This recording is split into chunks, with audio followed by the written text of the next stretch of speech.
Aquí da inicio el programa de opinión más influyente de la radio. Las emisoras Democracia M y Exa FM presentan la revista de opinión Democracia, con la conducción y dirección de Gonzalo Rosero. Nos maquillaron los datos, se los llevaron todo. Restablecer la democracia. Las leyes violaban la Constitución. Sin amilanarse, sin amilanarse. Este Ecuador amazónico, desde siempre y hasta siempre. ¡Viva la patria! Combatiremos la corrupción, la de ahora y la de ayer, y la que podría venir, la de dentro y la de afuera. La revista de opinión Democracia, los temas realmente relevantes, analizados con la visión crítica del periodismo libre. Da inicio la revista de opinión Democracia, el programa en el que usted cree. Comenzamos. Gonzalo Rosero, credibilidad incuestionable.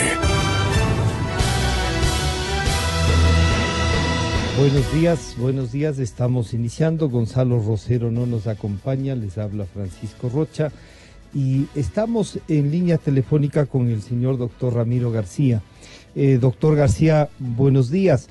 Hay una inquietud, diríamos, pero adicionalmente una perspectiva de lo que pueda pasar en lo que se ha denominado el caso Balda.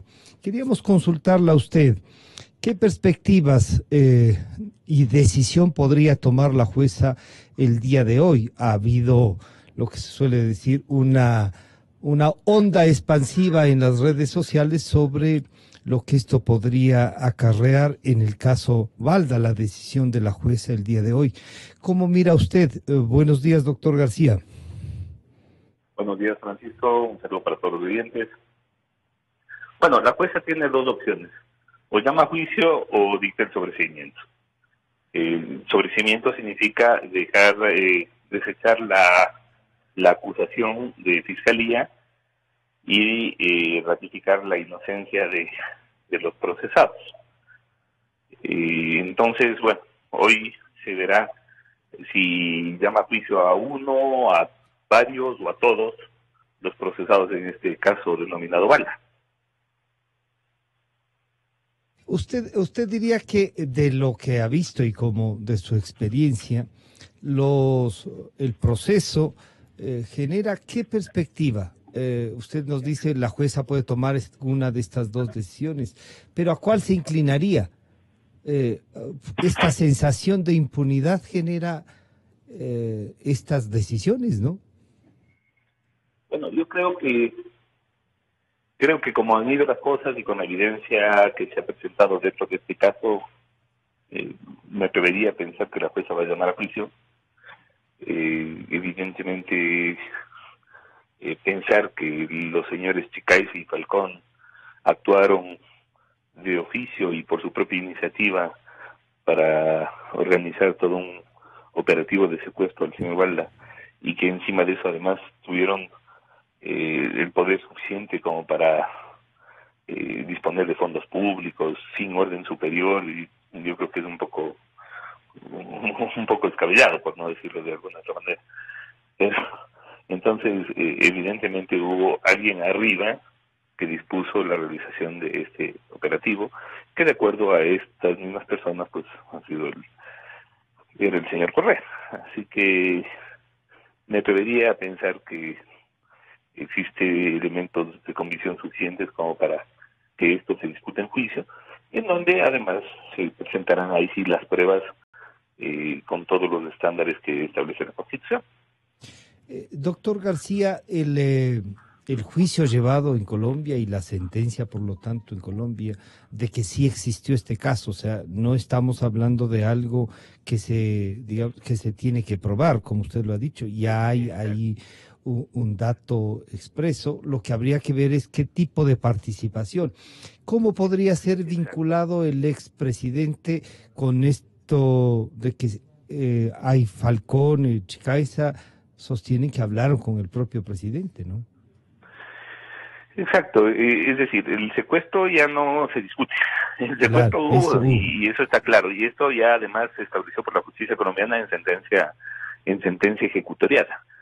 Eso no está en tela de duda. El tema, como usted adecuadamente lo puntualizó, es qué participación tuvo quién, qué participación tuvo cada uno, y eso es lo que se está discutiendo. Entonces vamos a ver qué elementos probatorios se han aportado. Por lo pronto existe los testimonios anticipados tanto de Chicaiza como de Falcones, que apuntan al señor Correa como la autoridad que ordenó la ejecución de este operativo. Con un adicional,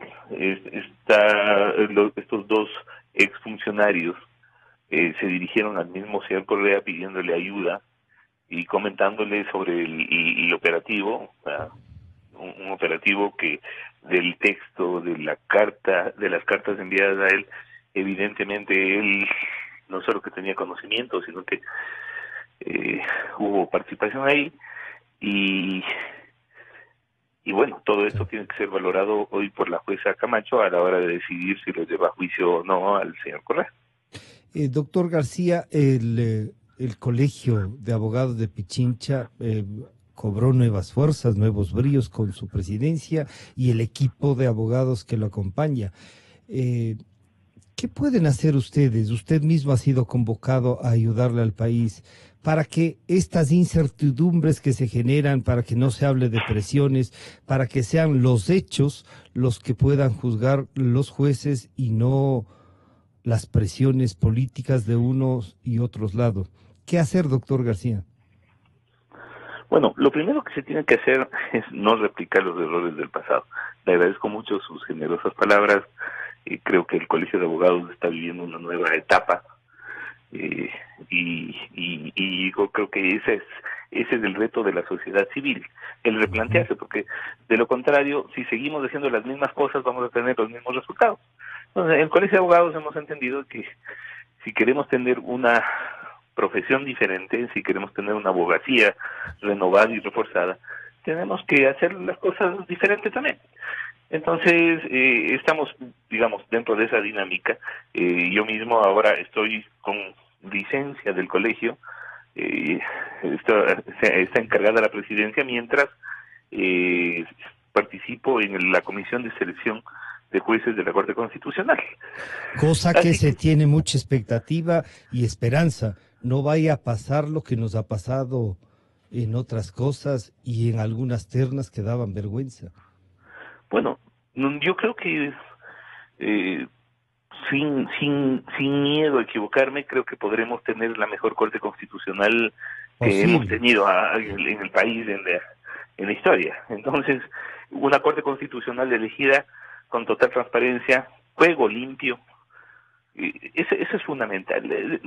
Ninguno de los que estamos en la comisión tenemos consignas políticas, ni a favor ni en contra, no representamos a partido político alguno. Así que no es algo que realmente nos va a generar mucha complicación, creo yo. Es tan sencillo como elegir a los mejores, lo cual no necesariamente es muy sencillo, pero bueno. Pero hay que hacer lo posible, digamos. El concepto es fácil. Ya.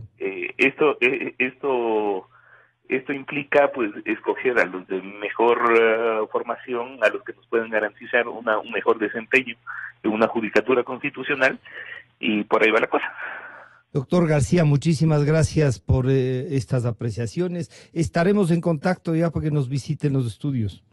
Encantado, muchas gracias, Francisco, y nuevamente un saludo para todos los oyentes. Gracias. Está también en línea el doctor Pablo Encalada, a quien le solicitamos también su criterio de lo que podría pasar hoy con la decisión de vincular o no al expresidente Rafael Correa en el caso denominado Balda, y decíamos con el doctor García, el hecho del secuestro tiene incluso una sentencia, o sea, existió el secuestro, el intento de secuestro, como quieran decirlo, y los abogados podrían plantearlo así.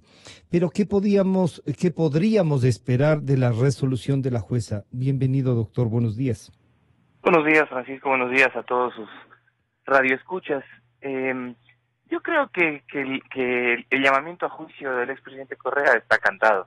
Me parece que los elementos se han presentado para que la jueza dicte el auto de llamamiento a juicio, pero además entendiendo la lógica del sistema penal, hay que conocer que el juicio es la etapa en la cual se producen las pruebas. ¿Ya? Todas las etapas anteriores son etapas preparatorias para el juicio. ¿Qué le quiero decir con esto? Es decir, que si es que ya ha habido una investigación importante que ha realizado Fiscalía, lo más adecuado, hasta para que se ratifique el estado de inocencia de ser el caso, lo más adecuado sería llegar al juicio, en donde ahí el presidente, Fiscalía, presente las pruebas, el expresidente presente sus pruebas de descargo, y entonces todo el país podamos tener la certeza de si realmente el expresidente tiene o no responsabilidad de ese secuestro, del que tenemos la certeza que sí existe, porque como ya usted mismo lo ha manifestado, hay una sentencia previa por la existencia de la materialidad del delito. El delito existe. Lo que se está discutiendo acá es si es que el expresidente Correa tiene también participación en ello. Entonces yo honestamente creo que la jueza va a dictar autollamamiento a juicio, ¿sí? Y creo que eso es lo más adecuado para el proceso y para el país. El país necesita saber la verdad. Usted diría que en el proceso, incluso por bien, como usted lo ha manifestado, de la defensa o de las pruebas que pueda tener el expresidente, es indispensable su vinculación para demostrar incluso su inocencia, de ser el caso. Sí, porque es en la audiencia de juicio en donde se produce la prueba. Hasta el momento no hay ninguna prueba porque no se ha producido. Es en la audiencia de juicio que tienen que comparecer todas las personas a testificar, los peritajes, presentar pruebas documentales, etcétera, etcétera, y con eso el tribunal penal que corresponda en su momento tiene que dictar la sentencia. Ahora, nos enfrentamos, o el presidente Correa se enfrenta a un problema originado por él mismo, y es que él no va a comparecer a juicio. Ahí yo no sé cuál fue el mal asesoramiento, por qué él tomó esa decisión, y habría que ver qué situación pasó, pero cuando él no concurrió a la presentación que había dispuesto la jueza, ¿no es cierto?, que se presente cada 15 días ante ella, y él incumplió esa medida, entonces le dictó la prisión preventiva. Con lo cual, si es que hoy se dicta autollamamiento a juicio, y él estando prófugo, el juicio se suspende en contra de él. Solo continúa en contra de las personas que sí se encuentran aquí, que son los agentes, estos señores de la CNAIM. Pero respecto del expresidente, el proceso va a quedar suspendido, va a quedar en suspenso hasta que prescriba la acción, lo que quiere decir que el expresidente, si es que no es juzgado, tendrán que pasar 7 años hasta que prescriba el delito. Doctor, estaremos en contacto. Muchísimas gracias, del doctor Pablo Encalada. Un gusto saludarle. Están ya en nuestros estudios el licenciado Jorge Ortiz, el doctor Pablo de la Vega y el doctor Alexis Valle. Muchísimas gracias por acompañarnos. El tema que les queríamos plantear es esta caravana de centroamericanos y en general latinoamericanos, podríamos decir, que va rumbo a los Estados Unidos, las decisiones que que el gobierno norteamericano y en algunos casos sorprendentemente también de la sociedad civil norteamericana, al organizarse e ir en caravana también a impedir el ingreso. Tendrá connotaciones políticas, estarán, como dicen algunos, enviándoles a los Estados Unidos de Venezuela, de Nicaragua, general de Centroamérica. ¿Qué pasa con esta caravana? ¿De dónde salió la idea de marchar todos?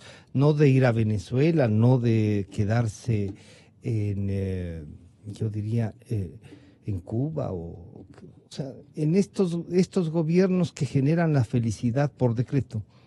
No están yendo hacia allá, sino van en busca de los Estados Unidos, del imperio, dirían algunos.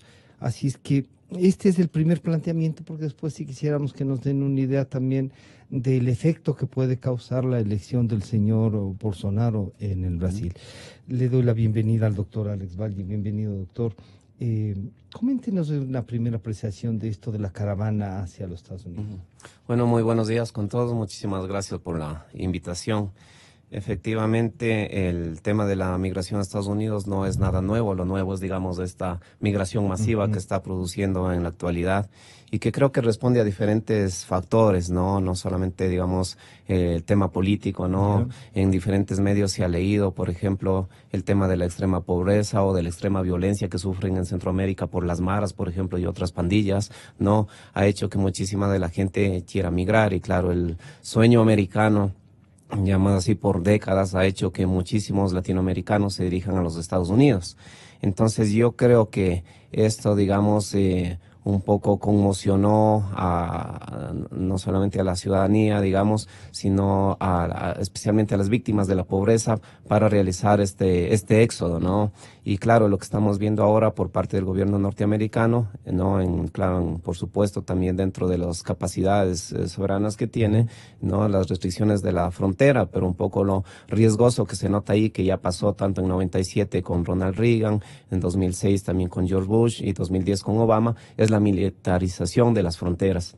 Y eso es bastante peligroso, tomando en cuenta que ya existe una ley en Estados Unidos, al igual que acá, ¿no? Que las Fuerzas Armadas son generalmente para disuasión externa, es decir, no para la seguridad nacional. De hecho, en 1997 se produjo la muerte de un campesino que estaba cuidando ahí a sus ovejas. Entonces, es riesgoso. Yo creo que más bien las respuestas no deben pasar por la fuerza, las respuestas deben pasar más bien por temas estructurales, saber cuáles efectivamente son las causas que promovieron esta caravana para atacar ahí. Son temas de pobreza quizás, son temas de violencia extrema, ¿no? O quizás están promoviéndose inclusive redes de tráfico de personas, por ejemplo. Y eso tendría que ver también con posiciones políticas que puedan estar, como dicen, enviando a la gente, ¿sí? Habría que hacer un estudio realmente serio, digo yo, ¿no? Porque, por ejemplo, en el caso de Venezuela, más allá de que estén enviando a la gente, Pero creo que sí, están saliendo, ¿no? Claro. Porque no tienen otra opción de vida, y justamente la migración es eso, uno migra por tener una opción de vida y de una vida digna para sí y para la familia. Entonces habría que ver también en Centroamérica si es que realmente existe un tema político aquí, existe, como digo, una red de tráfico de personas, porque en toda esa masa, por supuesto, podría estar involucrado también, tomando en cuenta que el tráfico de personas mueve miles de millones de dólares a nivel mundial, ¿no? Claro. Pablo de la Vega, bienvenido, buenos días. Desde el trabajo de derechos humanos, de su defensa, de todo eso, ¿se toma en cuenta también las cosas políticas y no solo... Alguna gente dice, no solo el juzgamiento al país al que están avanzando la gente y sus posiciones políticas de control, también deben responder a sus ciudadanos, ¿no? Bienvenido, buenos días. Buenos días. En efecto, yo creo que, y en nuestras organizaciones creemos que desafortunadamente no hay buenas noticias para el tema migratorio a nivel global. Este es un tema que lo venimos abordando, creo que los últimos años. Los indicadores nos hacen mirar con mucho detenimiento esta suerte de ola xenofóbica en todo el mundo, a pesar que las cifras siguen manteniéndose alrededor de 230, 250 millones de migrantes en todo el mundo. Que se movilizan en el Que se movilizan en todo el mundo. Quizás con esta peculiaridad de una movilización sur-sur más bien, que a veces suele invisibilizarse, pero no deja de llamarle la atención este constante de venir desde los países del sur global hacia los países desarrollados. Pero como decía, lo que llama la atención es la respuesta que los estados están dando a través de muros físicos, muros ideológicos, muros administrativos que intentan frenar este desequilibrio, esta asimetría entre los países del norte global y del sur global. En el caso de esta migración o de esta caravana que tiene un fuerte componente de desobediencia civil, claro, hay una suerte también de desafío al poder constituido en los Estados Unidos. Estados Unidos, el régimen del presidente Trump ha venido tomando una serie de medidas de carácter regresivo en materia de política migratoria. Por ejemplo, ha cancelado y ha ido tomando decisiones progresivas para retirar los beneficios de los TPS, por ejemplo. De estos permisos temporales que por diversas circunstancias, incluso de orden climatológico, de desastres naturales en Centroamérica, el caso de Honduras, el caso de Guatemala, el caso de Haití, se han venido reconsiderando y eso ha ido cerrando progresivamente las puertas y cortando los vínculos que tradicionalmente los centroamericanos o los caribeños han mantenido con Estados Unidos. Cuando van y plantean el tema, así como usted lo dice, también los norteamericanos y el gobierno, quien esté más allá de lo que pueda decir Trump en su discurso, también deben tener pues una política de qué aceptar y qué no aceptar, o eso es de acuerdo a los tratados internacionales, digamos, están violando los derechos humanos. ¿Y las políticas locales? En realidad, bueno, para Estados Unidos hay ejes fundamentales en el tema de libertades y derechos ciudadanos. El tema migratorio quizás no forma parte de esa preocupación inmediata incluso de la propia sociedad americana, a pesar de ser el resultado de un crisol ahí de migraciones y de grupos étnicos. El tema migratorio también está matizado por la dinámica política interna en Estados Unidos y esa suerte de confrontación casi perenne entre los republicanos y los demócratas que acaba de verse con las elecciones hace pocas horas, ¿no? Donde deja entrever que el poder blanco, republicano, conservador, concentrado sobre todo en el centro del país, se disputa los poderes con las ciudades liberales, que son además consideradas las ciudades santuario, las que acogen los flujos migratorios. Y eso tiene implicaciones en las débiles políticas migratorias de los estados pequeños en Centroamérica y en los Estados Unidos. Entonces, ese es un factor que también habría que considerar. Trump utilizó el tema migratorio con mucha fuerza, sobre todo de cara a las elecciones y a medir fuerzas estas horas en su confrontación con el mundo demócrata. La utilizó políticamente, desde luego. Antes de pedirle el criterio a Jorge, que ya tiene dos elementos con los que y pedirle este análisis, yo quisiera que el canal internacional Telemundo informaba cómo la retórica antimigratoria del presidente Trump ha jugado un rol especial. Esto es lo que decía el canal. El gobierno de Donald Trump ya envía tropas con equipo especializado para militar la frontera sur. Un grupo de ciudadanos en Brownsville, Texas, también busca asegurar que los migrantes de la caravana no entren a territorio estadounidense. Esta propiedad es mío. ¿Vas a usar armas? Sí, de que permitan, sí, una pistola. Pero esta pistola no es por la guerra y todo. Y también el problema es con los otros dueños aquí a la propiedad es la misma cosa. Rusty Monsés, quien lleva 70 años viviendo en 21 acres de terreno del lado estadounidense, asegura que a lo largo de su vida ha reportado a 15,000 indocumentados a la patrulla fronteriza para que los atrapen. Ahora advierte a los miembros de la caravana que no se atrevan a pisar su territorio. Ahí en México dicen el 50% son malos. Yo no sé, pero los oficiales que yo conozco, sí sabes. Dentro de su camioneta, Rusty trae una escopeta y dice que es para matar animales. Le pregunté si la iba a usar si veía un indocumentado y dijo que mejor no entren. Yo no quiero entrar aquí. ¿Por qué? No le gusta, no conoce. Al lado de Rusty estaba Timothy Burgett, quien confesó ser parte de los Patriots, un grupo de ciudadanos que patrulla el territorio para impedir la inmigración ilegal. Timothy descartó que los Patriots sean un grupo militar y traigan armas, pero que no ven bien esta caravana de migrantes. Algunos son buenos, otros malos. Tienes asesinos, violadores, hay musulmanes terroristas que son afiliados a ISIS. También hay miembros de cárteles metidos en el grupo, dice Burgett. Esta es parte del Río Grande por donde cruzan muchos inmigrantes, pero de esta parte del terreno es privada, donde muchos rancheros están vigilando su terreno con armas. Jorge, parecería entonces que esta caravana, en unos casos, digamos en la mayoría, provocada por la pobreza y el atraco en América del Sur, en el sur-sur, como diría Pablo, van en busca de ¿qué? De un desarrollo, pero tiene una retórica de un presidente que claro, puede decir cualquier cosa, pero generan actitudes muy violentas, ¿no? Bienvenido, Jorge, buenos días. Muchas gracias, Francisco, buenos días.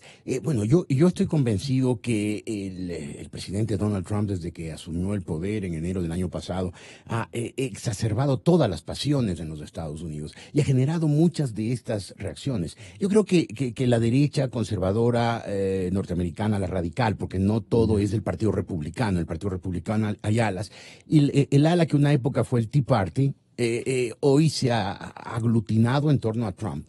y quiere sacar provecho de la amenaza supuestamente de los inmigrantes. Los republicanos han jugado mucho con eso, habitualmente la derecha republicana. Acordémonos que en la época de George W. Bush, cuando hubo el ataque contra las Torres Gemelas, el presidente Bush declaró la guerra mundial contra el terrorismo, es decir, era la tercera guerra mundial, estábamos delante de una guerra que iba a durar años, que iba a costar cientos de millones de víctimas. Nada de eso pasó, fue una guerrita que se despachó en poco tiempo, que no fue mundial, que se libró, en la práctica se libró en el noreste de Siria y en el noroeste, perdón, el noroeste de Siria, sí, noreste de Siria y noroeste del Irak, y nada más. Pero claro, a George Bush le sirvió incluso para renovar su mandato y ser presidente 4 años más, el generar el miedo al extraño, al musulmán. En este caso, esa guerra se acabó, ya Trump no puede levantar la guerra de los musulmanes que nos vienen a atacar. Y entonces yo creo que una estrategia electoral, electoralmente válida, éticamente muy cuestionable, es levantar el temor al inmigrante. Pensar que, y en las palabras de este reportero de Telemundo, salieron buenos y malos, salieron musulmanes, terroristas, salieron traficantes de drogas, es decir, otra vez esa división entre nosotros y ellos. Puede ser, evidentemente puede ser que haya quienes estén empujando esas caravanas para que en vez de la gente emigrar como lo hace siempre individualmente, en familias, con coyoteros que los meten de noche por la frontera, por algún paso desértico, lo que sea, por ejemplo en el estado de Arizona, hoy esté empujando una caravana. Pero si vemos quién ha sido el gran ganador hasta ahora, habría que sospechar que en realidad es el gobierno norteamericano. Es decir, ¿quién está promoviendo esto? Alejandro Dumas decía, y esa frase se generalizó, el cherchez la femme, ¿no? Busca a la mujer, creo que era un mohicano en París. Aquí no podríamos encontrar a la mujer, pero sí el ganador. ¿Quién se ha beneficiado de todo esto? En las elecciones de anoche, el Partido Republicano logró lo que era su meta, aumentar su mayoría en el Senado. El presidente Trump no entró en las elecciones de la Cámara de Representantes. Dijo, son muchos, no puedo apoyar a todos, tengo que ir a las carreras claves. Y se fue a apoyar a los senadores de su partido que estaban en peligro de perder sus asientos. Y terminaron ganando y ampliando la mayoría. Perdieron la Casa de Representantes, eso sí, pero a él le importa menos, quería el Senado. Pero además, desde hace un buen rato, la extrema derecha norteamericana, es decir, el republicano más duro, más radical, incluso más primitivo, quería causar un problema con la inmigración. Porque si no, ¿cómo levanto el muro? Claro. Un muro que cuesta mucha plata. Entonces, ¿qué hay que hacer? Decir que sí, que es un peligro muy serio. Pero claro, decir que esta familia, que hay un papá, una mamá y un hijo de 15 años cruzándose la frontera no es ningún peligro. En cambio, una caravana, la imagen de una caravana es mucho más impactante. Y obviamente cadenas como Fox han sobredimensionado el asunto. Se han buscado unos camarógrafos que hacen unas tomas en que en una caravana de 3,000 personas le hace parecer como una caravana de 300,000 personas que se vienen a tomar el sur de los Estados Unidos. Y si encima decimos que todos estos son narcotraficantes, ladrones, violadores, pues obviamente la gente del sur... Claro. La gente del sur de los Estados Unidos se aterroriza, dice, tengo que mandar a mis hijos a Minnesota, lo más lejos posible de la frontera, porque vienen estos mexicanos a violarnos. También es cierto que en los Estados Unidos hay un cierto cansancio en su relación con América Central. Después de los acuerdos de paz, el que promovió el presidente Arias, que le valió el premio Nobel, la pacificación de Guatemala, el fin de la guerra civil en El Salvador, los Estados Unidos metieron mucha plata para el desarrollo de esos países, pensando que la manera de evitar que entren a los Estados Unidos es que no salgan de sus países, que se queden ahí. Los gobiernos de Centroamérica de los últimos años, seguramente con alguna excepción, han sido en su inmensa mayoría sumamente ineficaces y bastante corrompidos. Y entonces, claro, la gente en los Estados Unidos dice, nosotros les ponemos mucha plata, les ayudamos a que hagan proyectos, programas serios de desarrollo social para que la gente se quede, para que se genere trabajo. Tengan futuro ahí mismo. Tengan futuro ahí mismo y no tengan que salir. Les hemos dicho que la democracia liberal, la economía de mercado, el capitalismo es el sistema que funciona. 100 años de experimentos socialistas han fracasado todos uno tras otro en todas sus formas. Hablo del socialismo, no de la socialdemocracia. Han fracasado todos.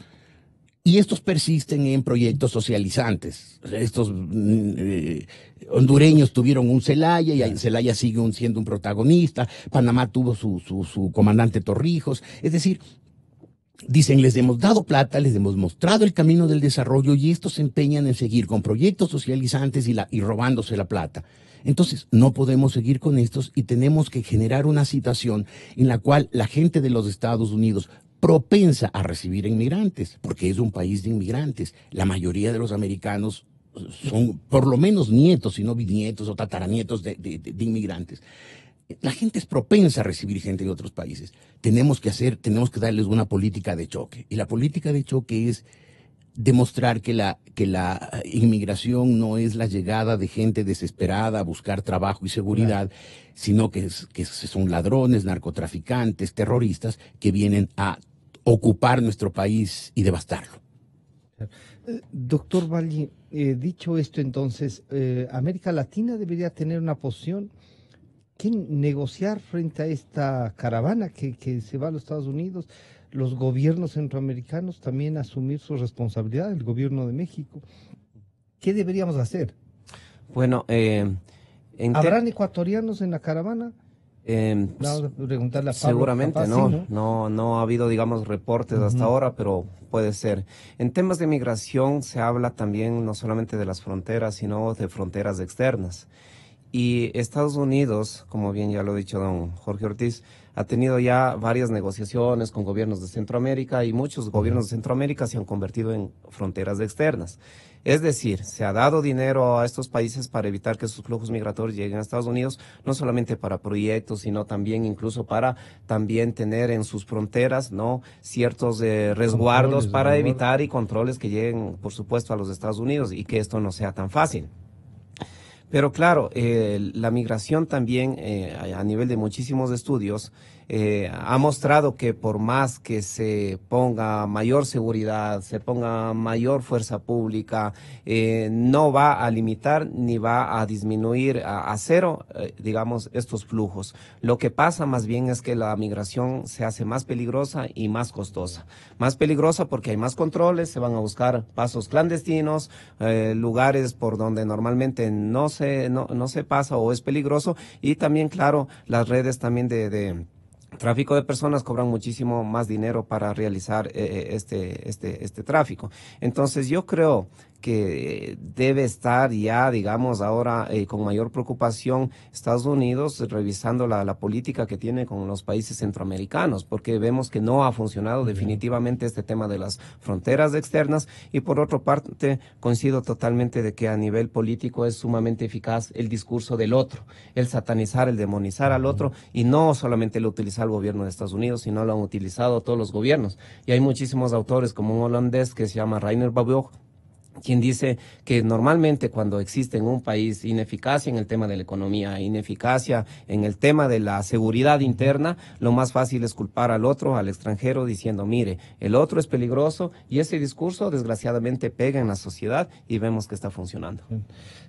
Pablo, ¿qué hacer entonces como una política de los estados latinoamericanos? Porque si no, a veces esto de sur-sur también a nosotros nos ha tocado, cubanos una época, venezolanos otra, los colombianos también, y de alguna manera, digamos, con Colombia creo que es con el que menos problema hemos tenido en cuanto a la migración, ¿no? La gente como que tiene más.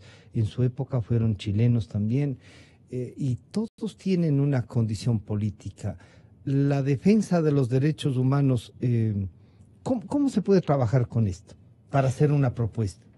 Me parece que la postura de Trump es quizás uno de los mejores ejemplos de la incapacidad a su vez que tienen los gobiernos de la región, latinoamericanos del sur, desde México para abajo, de sentarse a negociar bilateralmente con Estados Unidos políticas migratorias desde el punto de vista laboral, por ejemplo.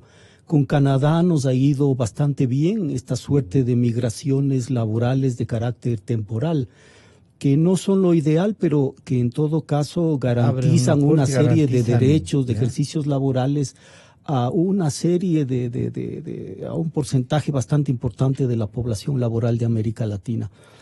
Me parece también que en el escenario se pone en evidencia la doble moral de algunos estados de la región. El papel que juega México, por ejemplo, de cara a demandar de Estados Unidos mejores condiciones y mejor trato a sus nacionales, pero el papel que cumple México al convertirse en la frontera de Latinoamérica, de Sudamérica, ¿no? Las políticas de restricción, la frontera externa con Guatemala, que es prácticamente una frontera con América Latina. México acaba de ser hace pocos días, 2, 3 y 4, sede de una edición más del Foro Social Mundial de las Migraciones, que es esta suerte de gran evento global que abre las puertas a movimientos sociales que sueñan con utopías migratorias. Una de ellas fue y sigue siendo la ciudadanía universal, que finalmente fue adoptada en nuestra Carta Constitucional y que hasta ahora estoy convencido que los funcionarios de gobierno no han entendido lo que tienen claro exactamente las implicaciones de lo que debería entenderse como ciudadanía universal o ciudadanía sudamericana. Entonces México se está convirtiendo en una especie de escenario de debate político con la presencia gravitante de Andrés Manuel López Obrador, que en estos temas, creo yo, no los ha abordado todavía frontalmente. Una posición, ¿no? Claro, hay temas donde él ha dicho que no quiere confrontar con Trump, que luego los irá resolviendo. Es así entonces como el tema migratorio vuelve una vez más a la agenda política, se aleja de la perspectiva humanitaria, se aleja de la agenda de derechos humanos, y lo que vemos cada vez con mayor preocupación es el hecho que los gobiernos mantienen doble discurso. México, además, dicho sea de paso, es uno de los estados que ha suscrito la Convención Internacional sobre Derechos de los Trabajadores Migratorios y sus familias, así es que tiene obligaciones concretas en el tema. Sin embargo, ahora mismo los estados, entre ellos México, Ecuador y varios países de la región, estamos hablando de un pacto global sobre migración, cuyo texto tiene que aprobarse ahora en diciembre en Marrakech. Y la pregunta que nos hacemos desde las organizaciones de derechos humanos ¿es necesario un pacto global? ¿Se va a suscribir un pacto global? Suscriban las convenciones de derechos humanos que tienen ahí a la mano y que han sido aprobadas hace una década o 2 décadas. Entonces, vemos constantemente una suerte de doble discurso en las políticas migratorias por parte de Estados Unidos, de México y de los países de la región. Jorge, si bien hay una estructura y un pensamiento, o sea, la utopía, digamos, de esta ciudadanía universal, sino que poner la utopía por escrito es hasta perder la utopía, ¿no es cierto? Una cosa así media... Pero algo hay que hacer. ¿Cómo mira Jorge esta perspectiva de que los gobiernos puedan hacer algo, que podamos tener una mejor relación desde América Latina con los países que han tenido éxito económico y donde la gente quiere ir? Claro, el problema es muy complicado porque obviamente desde nuestros países ya hay muchísima gente que su sueño es emigrar, es buscar su futuro en alguna parte. Y obviamente en nuestro continente la gran atracción son los Estados Unidos. Es un país que ha tenido una sola constitución, la de 1787, y no ha necesitado reformarla, no ha cambiado regímenes políticos, no ha tenido una dictadura, no ha tenido golpes de Estado. Entonces es un país en el que uno dice voy y tengo la certeza de que ahí me quedo. Por ejemplo, Venezuela, una época era un lugar de atracción para los en la época de la se necesitaba, perdón Jorge, visa para ir a Venezuela. Era la época de la Venezuela Saudita, que la llamaban, era la época de Juan Pablo Pérez Alfonso promoviendo la OPEP, porque Venezuela era un polo de atracción. Pero claro, la gente hoy ve que estos países latinoamericanos pasan de ser un polo de atracción, una Venezuela Saudita, a convertirse en una Venezuela miserable, una Venezuela cubana. Y entonces, claro, no hay atracción para ir a otro país latinoamericano, sino que pues el sol brilla en los Estados Unidos y allá hay que ir. Por lo demás, claro, los americanos sienten que han sido penetrados en su cultura, que a veces es difícil encontrar en ciertos lugares del estado de la Florida, en el estado de Nuevo México, en el estado de Texas, en el estado de California, donde hablen inglés, porque toda la gente habla español. Entonces, eso puede irritar mucho el temperamento norteamericano, ¿no? Encontrar una política aplicable a toda la región, a todo el continente, y menos a todo el mundo de migraciones. A mí me parece, no soy un conocedor del tema, pero me parece francamente imposible porque las diferencias de desarrollo son absolutamente abismales. Y entonces la única posibilidad sería que decirles a los americanos: abran las fronteras y déjenos ir a todos allá. Y lo que se van a encontrar es que después va a haber la misma escasez.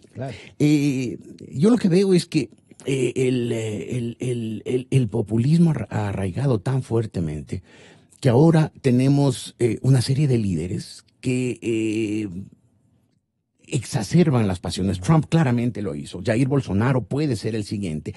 Y yo no descarto incluso que Andrés Manuel López Obrador, ¿no?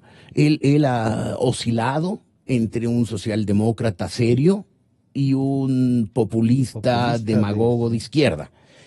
¿Cuál fue elegido presidente de México? No sabemos todavía. El estar cara a cara con Trump, ¿qué va a hacer? Va a hacer que él trate de marcar el contraste, un gobernante serio, adusto, que trata de buscar soluciones, diálogos, que encuentros. Ya llegó y que cumpla. O que dice: me enfrento con las mismas armas. Si Bolsonaro desde atrás hace una cosa parecida, empieza también políticas radicales, estas tonterías racistas, antimujeres, homofóbicas, cosas anacrónicas, obsoletas, incluso bastante estúpidas, uno corre el riesgo de que ese ambiente genere, se multiplique en toda América Latina y tengamos un duelo de populistas, porque los tres países más poderosos del continente, México, Brasil, Estados Unidos, a lo mejor están en manos de populistas desenfrenados. Que un país pequeño como Nicaragua con Daniel Ortega o el Ecuador con Rafael Correa tengan unos populistas desaforados que buscan su popularidad a costa de arruinar a sus países, pues es normal, ¿no? Porque estos países no afectan al equilibrio regional. Claro, nosotros como ecuatorianos o los nicaragüenses, somos los que como sufrimos las consecuencias. Padecemos pero en realidad mucho. Al mundo no le... Claro, no altera la geopolítica de la región, no altera el equilibrio de poderes de la región. Pero en el momento que los Estados Unidos, México y Brasil caen en diferentes formas de populismo, pues esta región puede desequilibrarse. Un desequilibrio en esta región con economías frágiles significa más pobreza, y más pobreza obviamente significa más migración. Entonces, si es que eso ocurre, corremos el riesgo en que en los próximos años estas caravanas que vemos hoy dirigiéndose a la frontera de los Estados Unidos se multiplican por 5, por 50, por 500, claro, y que empecemos a ver unas corrientes migratorias muy significativas. Y un endurecimiento también en los Estados Unidos frente a eso, ¿no? Y tal vez en el Brasil, y tal vez en México, o México haciéndole el juego a los países centroamericanos para convertirse en un corredor de paso hacia la frontera con los Estados Unidos y presionar ahí. Es decir, en la mente de los populistas, de estos Trump, Bolsonaro, Correa, Ortega, es difícil saber lo que piensan, porque como es gente muy poco equilibrada, insisto yo, algo que he dicho desde hace 12 años y al principio decían que no es así, bastante poco formada intelectualmente, uno nunca sabe qué piensan. No son mentes estructuradas que tienen una lógica, que tienen un sentido del progreso. Al que incluso puede oponer uno. Claro. Entonces, ¿qué puede pasar? Puede pasar eso, ¿no? Y que terminemos viviendo como en los años 60, unas dictaduras militares, pero en este caso serían de origen civil. Doctor Valle, planteando así, esta es una caravana, ya tenían otra caravana en Europa, y en Europa tuvieron que incluso juntarse y la Unión Europea decir, bueno, vamos a recibir aquí tantos de ustedes, tantos, pero ese es, que será una consecuencia de la guerra y de otro tipo de problemas también, pero la misma pobreza, la guerra generó eso, y ya Jorge lo acaba de topar. La elección tanto, o la posesión ya de Manuel López Obrador y de Bolsonaro en el Brasil, ¿podrían variar o las incógnitas que Jorge nos plantea son las que más deben preocuparnos? Coincido bastante con don Jorge, porque efectivamente creo que las mentes del populismo son como volátiles, no hay una certeza de lo que se quiere hacer, ¿no? Y realmente lo que se está Actúan viendo, al día. exactamente, actúan al día y actúan con lo que la gente también quiere escuchar. Y por supuesto, esta generación de discursos a mí lo que me preocupa también, porque en tema de ya de sociología, cuando existe un discurso oficial por parte de una autoridad, este discurso es tomado de alguna manera como cierto, como verdadero, y va produciendo ciertas representaciones sociales en la ciudadanía. No es igual que un ciudadano común y corriente como yo, por ejemplo, diga, mañana, no sé, hay una corrida bancaria, que lo diga un economista, que sea el ministro, ¿no es cierto? Que genere opinión pública. Exactamente. Entonces, si está generando opinión pública desde una presidencia en contra de los migrantes, en contra, no sé, de algún grupo minoritario, por supuesto esto va llegando como una representación más o menos cierta en la ciudadanía y esto va produciendo reacciones, como estamos viendo esta formación de los patriotas, ¿no es cierto? Este grupo en la frontera, y también en Brasil se ha visto ya también ciertos grupos, ¿no es cierto?, religiosos o de conservadores que están también procurando, ¿no es cierto?, llevar sus opiniones, sus ideologías a nivel global o comunitario de toda la sociedad en Brasil. Entonces a mí me preocupa realmente que este discurso que es xenofóbico, que es racista, ¿no es cierto?, que es patriarcalista, genere una sociedad en la cual no exista tolerancia por el otro, ¿no? Entonces esto es preocupante realmente dentro de lo que está pasando ahora. O sea, estas democracias débiles, maltratadas, pueden abocarse que a un populismo más radical, más fuerte, algo como lo que vivimos 10 años aquí de un loco que se decidía cualquier cosa. Sí, claro. Fíjese, por ejemplo, estaba revisando yo algunas de las propuestas de Bolsonaro y una de esas es disminuir o más bien dicho flexibilizar el porte de armas, ¿no? Por otra parte, más o menos dar el indulto a la policía en caso de que mate a una persona en una operación. En determinados tipos de delitos, ¿no? Exactamente, o si es que es de una operación policial, pero habría que determinar. Y eso, usted sabe, ha producido también muchísimas violaciones en derechos, excesos policiales y demás, y puede ser también instrumentalizado también, como se ha hecho en algunos gobiernos, contra los grupos minoritarios o los grupos políticos minoritarios. Entonces eso también es peligroso. Se ha anunciado también el tema de que se va a declarar como terrorismo a la posesión de los trabajadores sin tierra o de la gente que se apropia de un edificio. Entonces vemos que existe, digamos, poca tolerancia, y esto se va convirtiendo también, por supuesto, en una especie de control social a través de todos los ciudadanos que comienzan a tener esa lógica de control, de normalización, y que efectivamente podría, digamos, acarrear violaciones de derechos humanos dentro de estos países. Claro. Pablo, estas violaciones de derechos humanos, Bolsonaro diciendo, oigan, no se asusten. Yo lo que estoy diciendo es que respeten la propiedad privada y que si no respetan voy a actuar. Que yo no soy homofóbico, vean, aquí tengo un amigo homosexual y saludo con él. Aquí tengo mi chofer es negrito, así. Y uno dice, oiga señor, pero basta con lo que acaba de decir, eso ya asusta, ¿no? He ganado todas las elecciones, dice. Nunca he hecho un fraude, porque los que hicieron fraude ya ven cómo dejan el país. Y claro, y rompe con toda una ideología, con todo un pensamiento progresista de respeto y todo eso, y gana. Y claro, y cuando vemos a un Chávez, expropiese. Y no queremos estos, queremos aunque sea este otro que sí suele tenernos de chofer. Sin duda, a los gravísimos errores no aceptados de los denominados gobiernos progresistas en la región están pasando la factura a esos países y lamentablemente a la población de esos países. Es lo peor. Y en el caso de Jair Bolsonaro, me parece que la habilidad política que él ha tenido es de convertirse en un megáfono de una población que se sentía molesta y que venía acumulando una serie de cuestionamientos a decisiones políticas tomadas. Por ejemplo, algo que en otros contextos quizás nos podría parecer absolutamente legítimo, pero en la complejidad de la sociedad brasileña no fueron procesados adecuadamente. El cupo o las cuotas raciales para las universidades.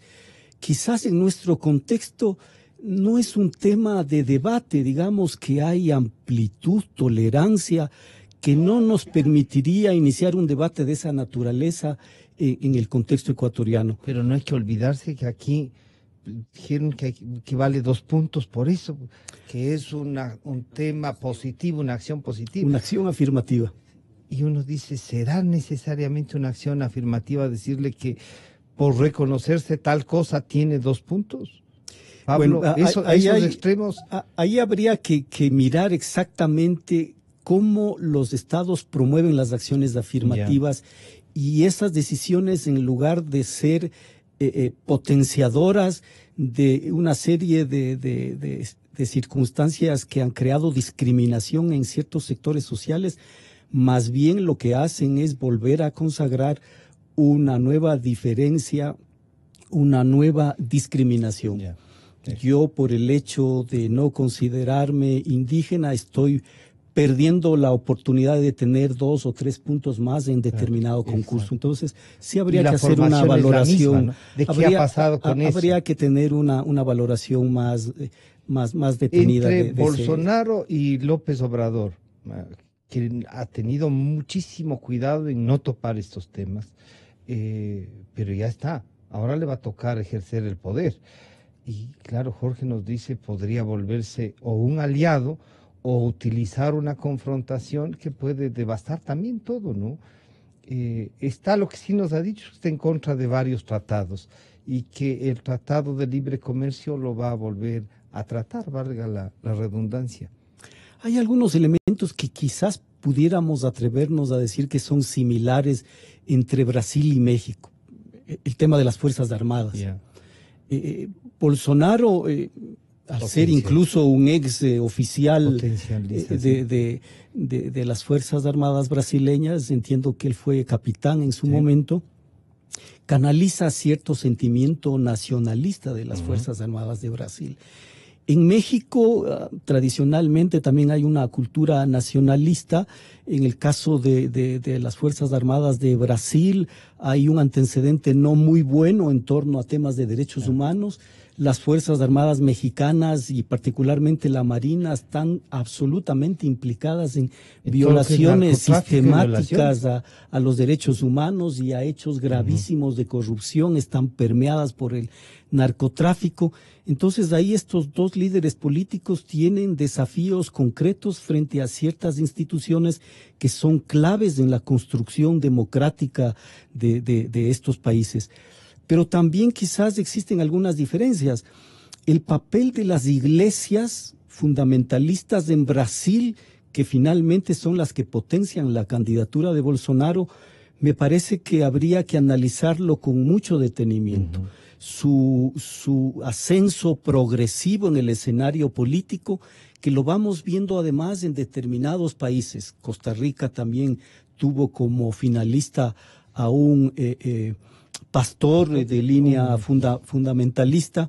En el caso de México, digamos que por lo menos esa corriente, desde mi punto de vista, no es quizás tan radical como el caso brasileño. Pero que ¿no? podría provocar una radicalidad si actúa. Es posible si las decisiones son equivocadas. Lo curioso de México es que México se autorreconoce como un Estado laico, sin embargo, claro, tiene una fuerte religiosidad popular que creo que es quizás similar a la religiosidad popular brasileña, pero la fuerza que tienen las iglesias fundamentalistas marca una diferencia entre el escenario mexicano y el escenario brasileño, que finalmente es que impulsa y fortalece la candidatura de Bolsonaro, ¿no? Jorge, la iglesia suele decir, cualquiera, no solo la católica, digamos, las iglesias en general, suelen querer buscar de alguna manera una mejor convivencia. Y si se las llegan a jugar como se han jugado con Bolsonaro, y en cambio en México sí frenando un poco, teniendo cuidado con López Obrador, aunque algunos obispos tuvieron en algunos estados posiciones muy firmes a favor. ¿Qué rol deberían jugar Bolsonaro si no quieren y López Obrador si no quieren alterar todo esto? ¿Cree que hay esta posibilidad, aunque ya nos ha dicho, meterse en la cabeza de estas gentes es medio difícil? ¿Pesará tanto las estructuras que sí funcionan de alguna manera en esos países?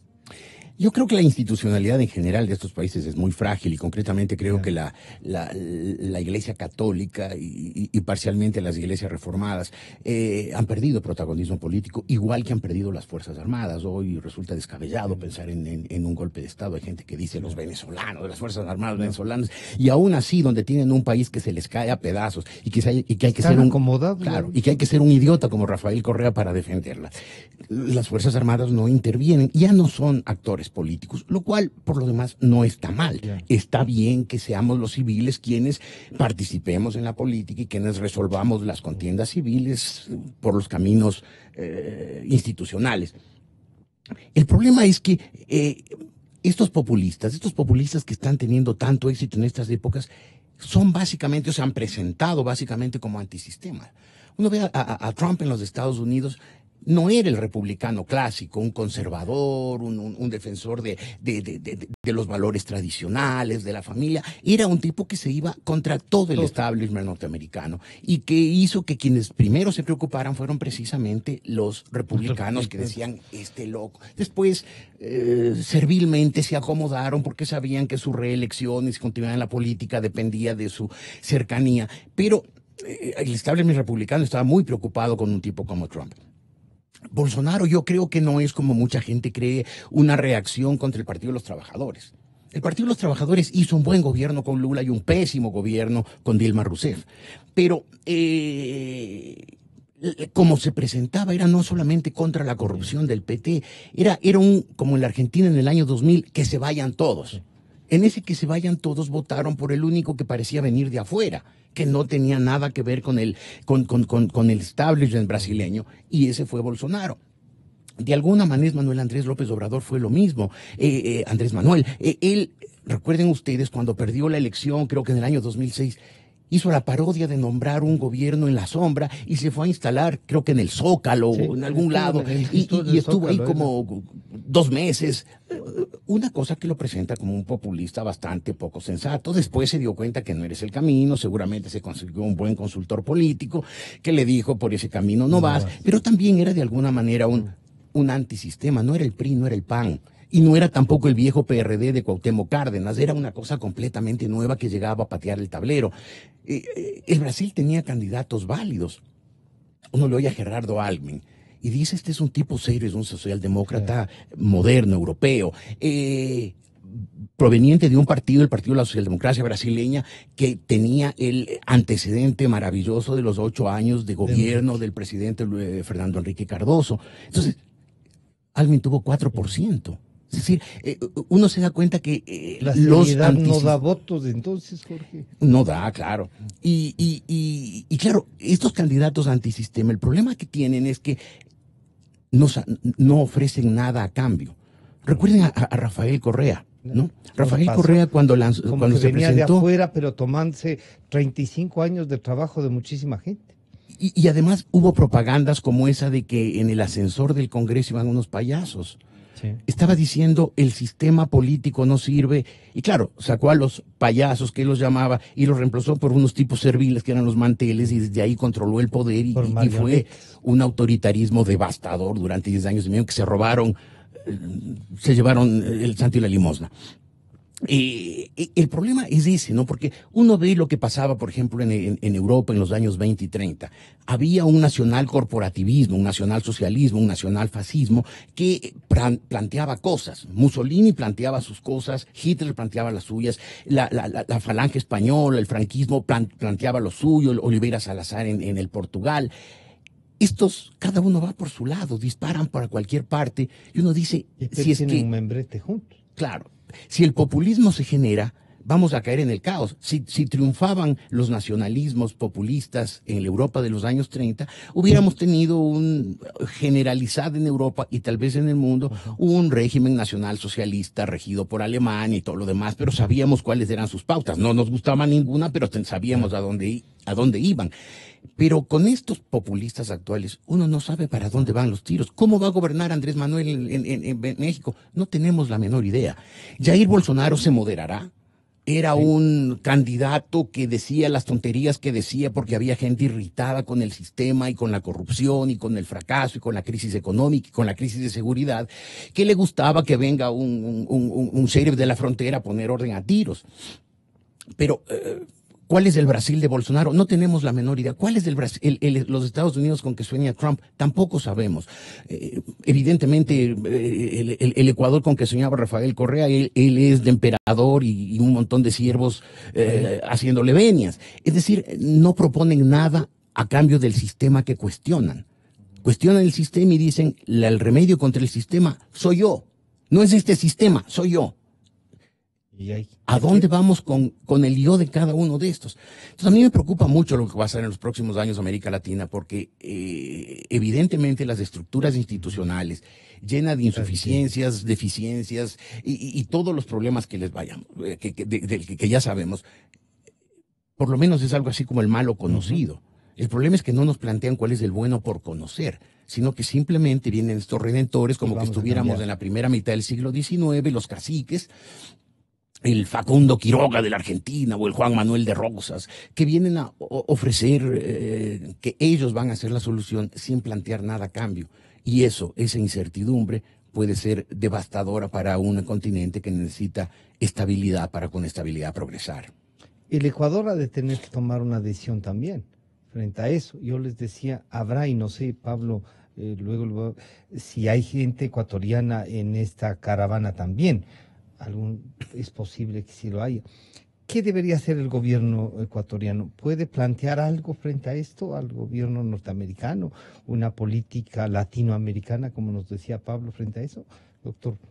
Bueno, en tema de soberanía, cada estado, cada país es dueño, digamos, bajo el principio de autodeterminación de tomar sus propias políticas públicas y más en temas de migración. Entonces, lo lógico sería, y como ya se habló aquí en esta mesa, buscar soluciones que por un lado, digamos, tengan el control del tema migratorio y de la entrada, ¿no? El mismo Kant ya lo decía en La Paz Perpetua, ¿no? Cuando uno es dueño de casa, uno sabe quién entra, quién no entra.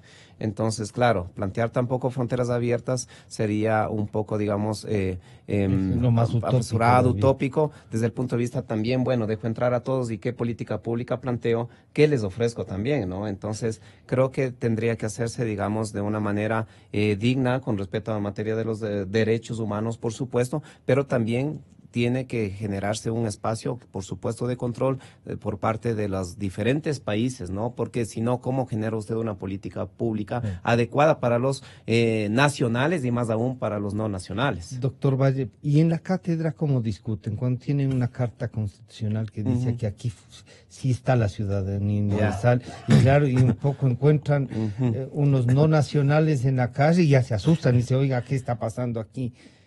¿Cómo discuten ellos? Le cuento lo que me pasó en mi experiencia. En el 2016 regresé de Alemania haciendo mi doctorado en Derecho y justamente hablando en mi tesis sobre ciudadanía universal.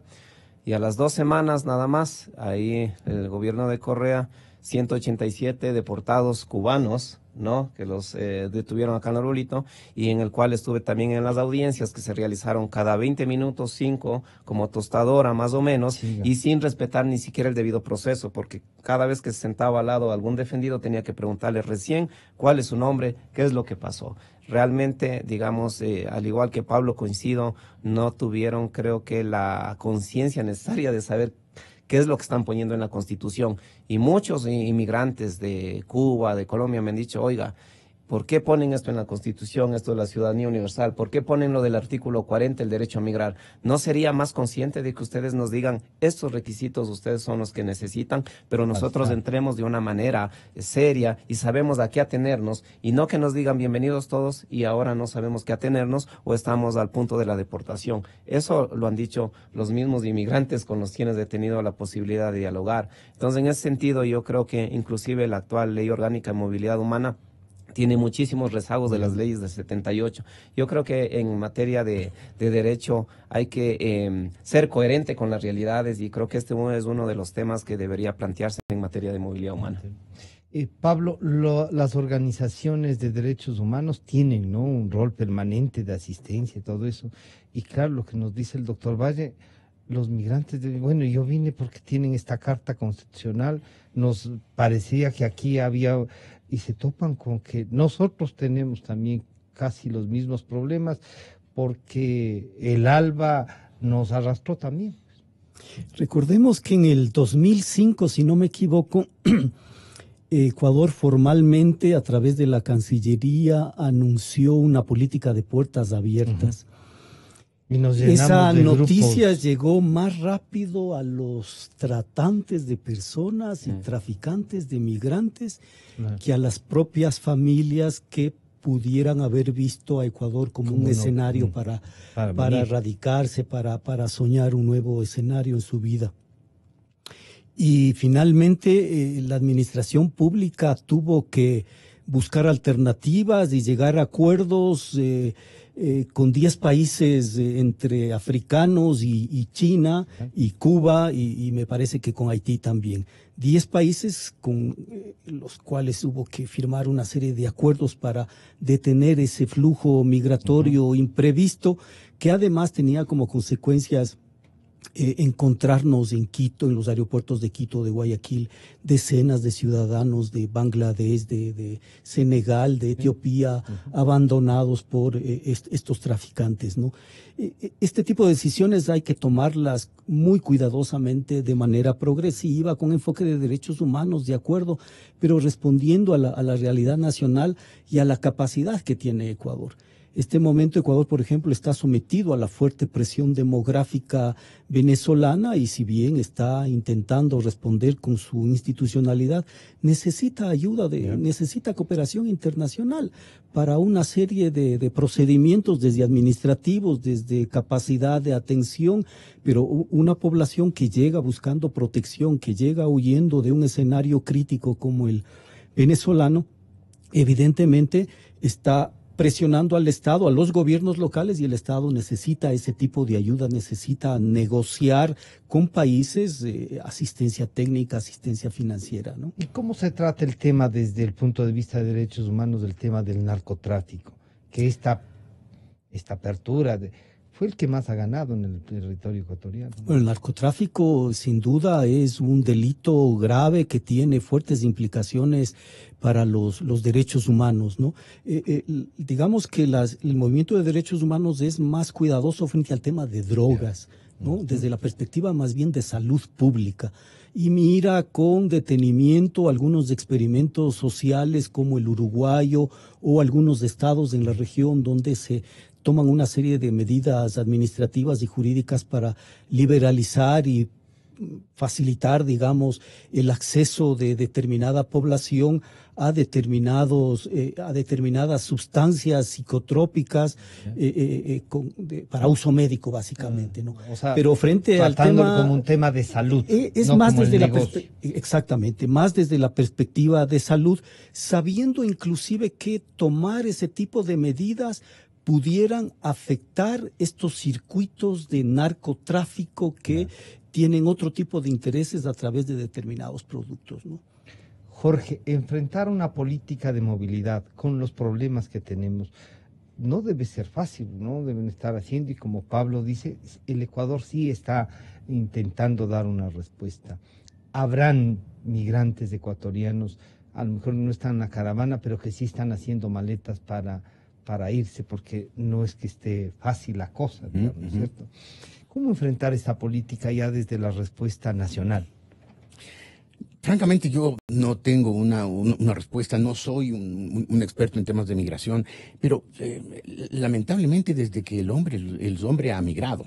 De hecho, pues la especie humana evolucionó y llegó a ser especie humana probablemente en Etiopía, cerca de la frontera con Ghana, y ahí empezaron las movilizaciones y empezaron a moverse el hombre por todas partes. En la época del Imperio Romano, en el siglo III de nuestra era, llegó a haber en Roma 9 esclavos por cada ciudadano. Es decir, y por eso hubo rebeliones como la de Espartaco, que llegó a tener un ejército de 70,000 personas. Porque ese desequilibrio entre un mundo rico y un mundo pobre siempre ha sido muy fuerte. En las épocas, o no siempre, en las épocas en que el desequilibrio entre el mundo rico y el mundo pobre se ha agudizado, la gente ha tenido que emigrar.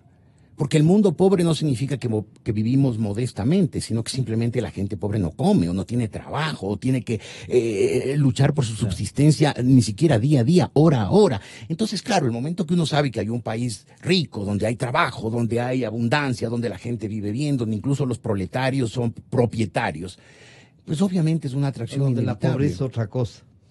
Tiene accesos a desarrollo humano. Claro. Entonces, yo no veo salida. O sea, mientras tengamos países capitalistas avanzados, países de punta, prósperos, ricos, estables, Europa Occidental, el Japón, los Estados Unidos, Canadá, es obvio que la gente va a querer ir allá. Frente a países como Honduras o como Haití o como la Venezuela del socialismo del siglo XXI, en que la gente no tiene que comer, no tiene medicinas para sus hijos y para sus ancianos. Entonces, ¿qué hacen? Dicen, no tengo nada que perder, me voy a los Estados Unidos y me meteré como me mete, y si me matan, me matan, pero no puedo soportar un día más aquí. Yo creo que hay que esperar que en estos países, todos, ¿no? Todos los países que tienen niveles grandes de pobreza, se logren situaciones de crecimiento económico suficiente. Y esto que dice Pablo de la asistencia a nuestro país mismo por la migración que está. Bueno, esa fue la política que está promoviendo, o que estuvo promoviendo antes de sus consecutivas derrotas la canciller Merkel en Alemania, que sean los países ricos de la Europa desarrollada los que aporten para que la gente no se mueva a esos países, porque claro, uno decía quiénes son los que están llegando a Europa en esos 2 veranos trágicos, y claro, era mucha gente de Siria y de Irak que estaban en guerra. Pero era gente de Somalia, era gente de Eritrea, era gente de Afganistán, era gente que, bueno, quizás con la exclusión de que no huían de guerra, huían simplemente de la pobreza, huían de la desesperación. Entonces, las migraciones son inevitables cuando hay poblaciones depauperadas, cuando hay gente que no tiene futuro, que sabe que sus hijos van a vivir tan pobres o más pobres de lo que ellos mismos viven, y entonces les parece una situación insoportable. Y frente a eso hay países muy ricos, hay países opulentos. El Japón, por ejemplo, es un país sumamente rico, pero tiene una política migratoria hasta donde entiendo muy dura, porque en el Japón no hay invasión de filipinos, ni de chinos, ni de vietnamitas. ¿Es eso humano? ¿Es eso sensible? ¿Está eso de acuerdo con nuestros tiempos? Dice, no, pues pensar en la ciudadanía universal suena bien, que cada uno viva donde mejor pueda. Pero claro, si yo soy japonés, o soy americano, o soy canadiense, o soy británico, soy alemán, no quiero que vengan a disputarme mis espacios. Entonces, creo que encontrar una política migratoria que satisfaga a todos me suena, desde mi desconocimiento, el tema utópico, utopos. En ninguna parte me voy a la raíz de la expresión. Utopos. No existe. Lo que me parece que hay que tratar de lograr, y en eso los países ricos tienen que comprometerse, como lo hicieron, por ejemplo, los Estados Unidos después de la Segunda Guerra Mundial con el Plan Marshall y los 14 puntos del presidente Wilson antes en la Primera Guerra Mundial, asistir a los países pobres para que se recuperen, de manera que la gente no salga. No sé si eso es posible, pero me parece menos imposible, valga la torpeza de la expresión, me parece menos imposible que lograr una política migratoria que en el norte y en el sur, en los países capitalistas ricos y en el tercer mundo desarrollado, todos estemos contentos, diga, ya estamos felices. No lo veo así. Me parece que mientras no hay un equilibrio, en que la gente diga, ¿para qué me voy a ir a los Estados Unidos si aquí tengo trabajo, aquí tengo seguridad, aquí tengo un cierto futuro para mis hijos? ¿Para qué? ¿Para qué me voy a ir? Yo les quiero agradecer tanto a Jorge Ortiz, a Pablo de la Vega y a Alex Valle, que nos han ayudado un poco a entender y a visualizar lo que puede pasar, y comprometerles nuevamente. Por suerte siempre se cuenta con ustedes para seguir en el análisis, ¿no? La ciudadanía tiene que tratar temas así con gente que va especializándose con gran conocimiento. Muchísimas gracias a ustedes. Estamos ya mismo con el arquitecto Patricio Donoso y Rudy Hidalgo para tratar, en cambio, temas de la Asamblea. Este programa se transmite por